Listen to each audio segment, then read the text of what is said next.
I saw For Never World did a live reaction, so I figured it must be really freaking good. That freaking meteor shower, man, or whatever it is. Dragon dive, yeah. I'm impressed, Gon, but he's probably gonna do something stupid. What happened to if you get closer, he'll attack? Oh, that's a good point. I assumed that it would cancel it, and then it would deactivate. Yeah, I mean, like See, she's a girl. People's a girl in the anime at least. Like you're in the manga, she's a boy. Because the thing is, if you work out, you don't get your because they're small, but they're muscles don't grow when you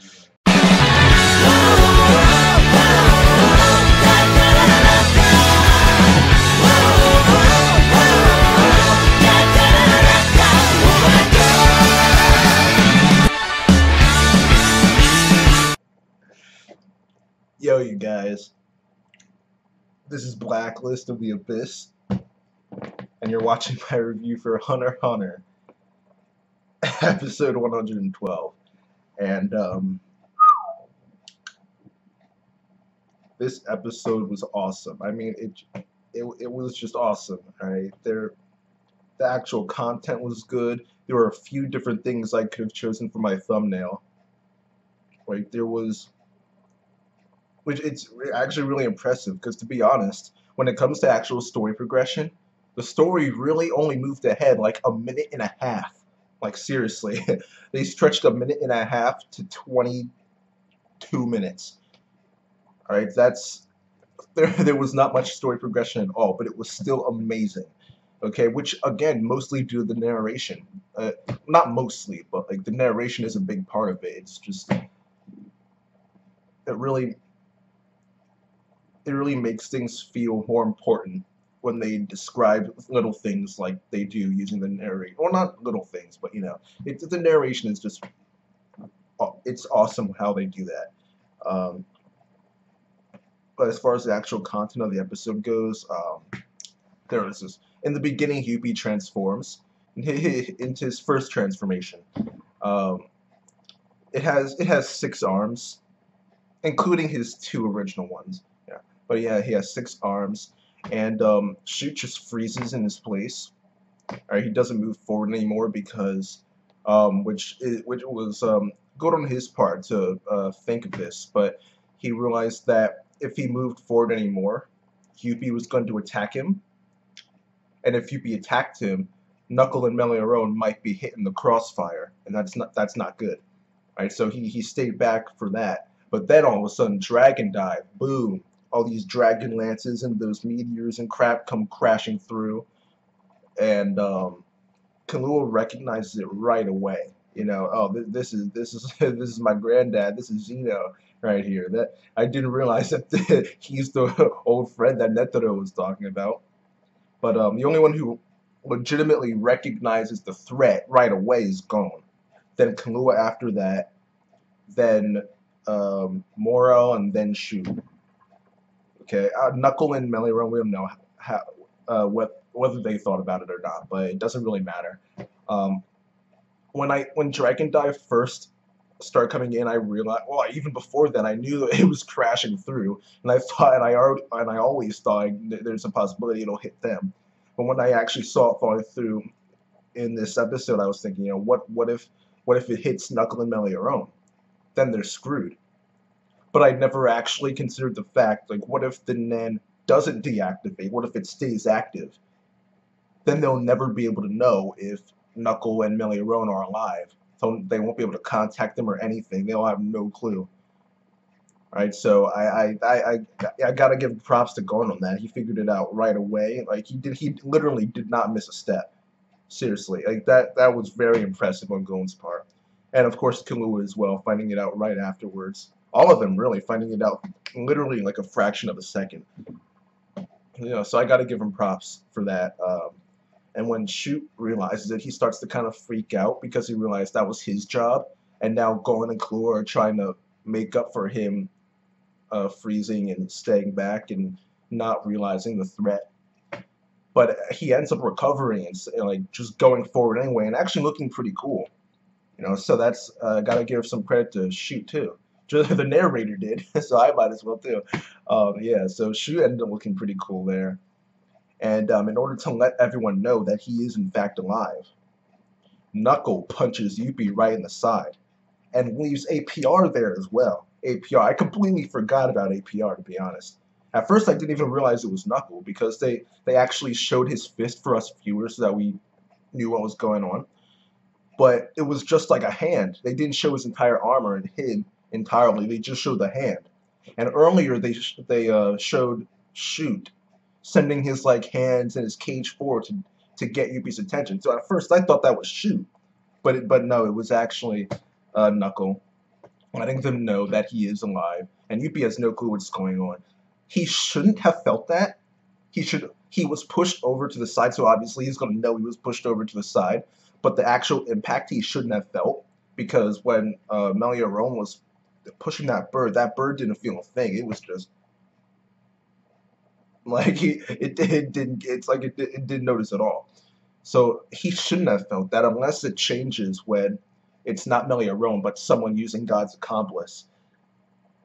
Yeah, unless it changes. If that was mentioned before, I forgot. It's been a while, and they do a lot of freaking stuff in these episodes. Um, but yeah, so Yuppie gets pushed over to the side, and he has no clue what's going on. But he actually manages to recover as well, and he transforms again to like half Ten Tails, half Machamp, half Thousand Eyes Restrict. Like, well, that's three halves, but you get the point. You get the point. Um, it was kind of weird. It was pretty freaking weird. And at this point, we were like halfway through the episode, and literally it's been less than 10 seconds. I was going to say 30, but it's probably not even been 10 seconds yet, as far as like actual story progression goes. So that's yo, I'm very impressed with that. Right, and what we see after this, we switch to Pito mostly. It focuses on Pito. We get a small clip in here about Yuppie destroying the stairwell, but yeah, it's mostly focuses on Pito. Not, it involves Pito, I should say.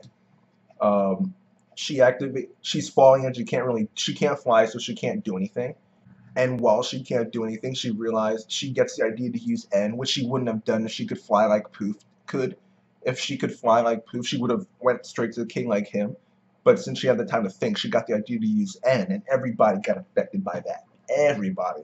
To be honest, I thought that Meliorone was gonna like breathe and deactivate God's accomplice. I thought for sure that was gonna happen, but it didn't. So that surprised me. I thought for sure Meliorone would. I thought he was done there. I really did. But I mean, it still could happen because, like I said, Yuppie destroys the stairwell.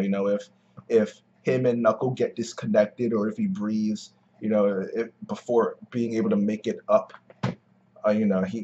he'll still be found out by Yuppie.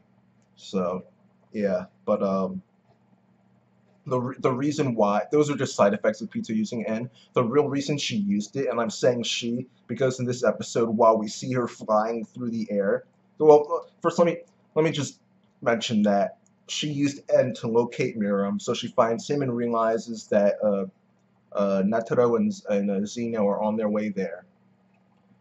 Poof is like in the room that they were playing. Not shogi. What's it freaking called? Well, the game that they were playing. They were playing that. He goes there, but they're not there. And Pito finds where they are, and she lands on the ground, goes there, and gets there in one jump, really.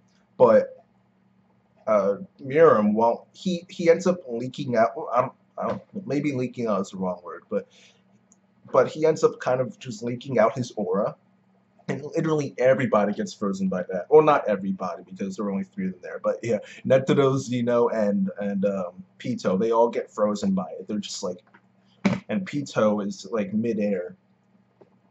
Oh, who cares? You'll see. You saw it in my reaction. Like, it's. I don't know what it's like in the manga, but in the anime, Pito, they're making her out to be a girl. I'm just saying. But yeah, yeah, she's mid jump. She gets hit by Miriam's aura. She finally gets there. We see that Komugi is in fact dead. And he picks her up, walks her over to Pito, and says, can you heal her? I'm counting on you. And while all this is going on, Pito activates Dr. Blythe, and I'm not sure. Well, they have codes, so they probably do know. Because I know Killua and the others know. I don't know if Netedo and Zeno know that she can't move from that spot or use N or anything when she's using Dr. Blythe. So they could take advantage of that if they wanted to, but they're not, because they have respect for what's going on, because for the first time that they're seeing, Miriam is showing that he values a human being's life. And that's what they're fighting for. They're fighting because the Chimera Ants don't respect human life and they're just killing them all. But when they see a Chimera Ant valuing a human life, they can't just interrupt that, because that would contradict what they're fighting for. So yeah, this was I love this scene too. I loved all the scenes in this entire episode, but Pito starting to cry because of how good of a scene it was. The music that they played in the background during that part, I really did love that scene.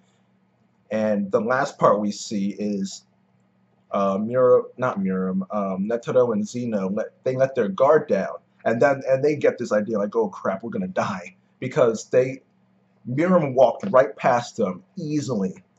Before they knew it, he was already by them. All right, so if they let their guard down for even a fraction of a second, they're dead, and they've got that in their mind right now. So that was a powerful scene too. There were so many powerful scenes in this episode, impactful scenes. They were all amazing scenes. So I literally can't give this episode anything else but a 10 out of 10. It really was just that awesome. But yeah, that's it, you guys. Rate, comment, subscribe, and I'll see you guys next time.